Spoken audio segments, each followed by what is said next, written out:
با طلوع عطر ماه رمضان کن شکر خدای مهربان. ماه تسکین دل است، ماه صیام، گر ز دل باشد تراویح و قیام. ماه مهمانیست، مهمان خدا، شده ای دعوت به مهمانی بیا.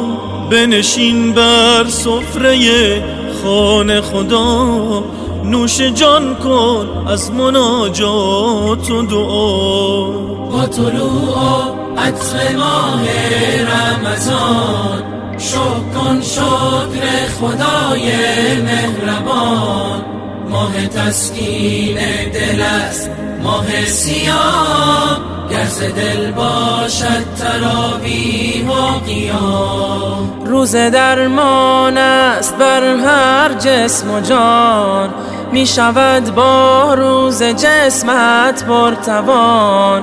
هم شود با روز صبر تو زیاد، چون بیاری مستمندان را بیار. با طلوع عطر ماه رمضان کن شکر خدای مهربان.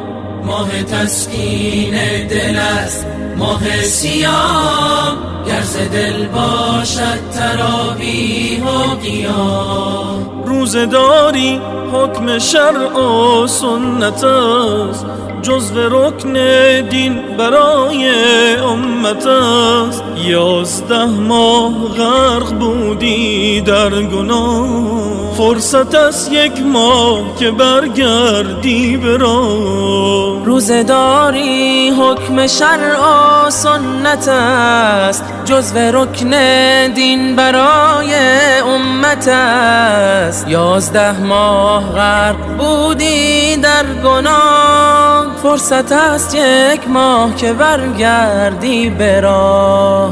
با طلوع عطر ماه رمضان کن شکر خدای مهربان. ماه تسکین دل است، ماه صیام، گر ز دل باشد تراویح و قیام.